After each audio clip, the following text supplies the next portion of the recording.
Alex Scarborough with ESPN. For the players, I know you talked about keeping the joy of the game, but I'm curious, it's a long season, right? And you guys have had the target on your back the entire time, the win streak being number one.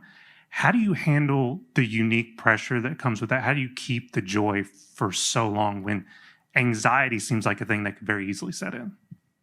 Well, the only way that you can have a joy that doesn't fade away is from the Lord. And any other type of joy is actually happiness that comes from circumstances and outcomes. I think Coach has said this before, but joy from the Lord is really the only thing that can keep you motivated, just in a good mindset, no matter the outcomes. Thankfully, we've had a lot of success this year, but if it was the other way around, joy from the Lord is the only thing that can keep you embracing those memories, moments, friendships, and all of that. So that's really the only answer to that, because there's no other way that softball can bring you that, because of how much failure comes in it and just how much of a roller coaster the game can be.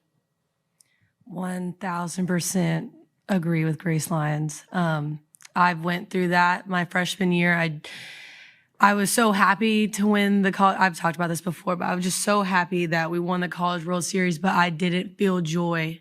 I didn't know what to do the next day. I didn't know what to do for that following week. I didn't feel filled, and I had to find Christ in that. And I think that is what makes our team so strong, is that we're not afraid to lose, because if it's not the end of the world if we do lose. Yes, obviously we've worked our butts off to be here and we want to win, but it's not the end of the world because our life is in Christ, and that's all that matters.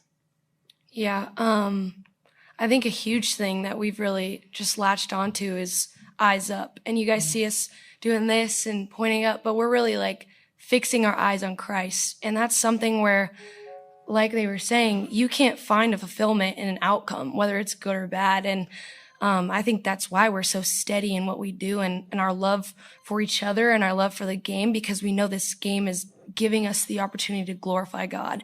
Mm-hmm. And I just think once we figured that out and that was our purpose and everyone was all in with that, it's really changed so much for us. And I mean, I know myself, I've seen so much of a growth in myself with once I turned to Jesus and I realized how he had changed my outlook on life, not just softball, but understanding how much I have to live for, and that's living to exemplify the kingdom. And I think that brings so much freedom. And I'm sure everyone's story is similar, but we all have those great testimonies that have really like shown how awesome it is to play for something bigger.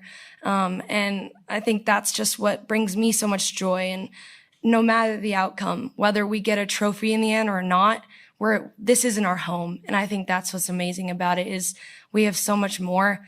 We have an eternity of joy with our Father, and I'm so excited about that. And yes, I live in the moment, but I know this isn't my home. And no matter what, my sisters in Christ will be there with me in the end, when we're with our King. So, Patty, you've got to keep your eye on the prize and really work with these players on their skill set. But I think from a human nature perspective, it's easier to learn from failure and from losing than it is from winning. How do you try to stay on top of these players and keep them improving throughout the year when there is that kind of challenge within there? I think they just gave you the answer. So again, they're unapologetic about the way they feel and what they believe. And that makes my job easier because I'm with them in that. So we're not looking at what could happen or, oh, the pressure. There is pressure, right? But these guys have embraced it. They love it. They love the big moments, because the big moments are the moments that they'll never forget, and how it happened. And when we come back 10 years from now, they're going to laugh and remember some fun times and so forth. But they just don't break because they have the right mentality about the way they play the game.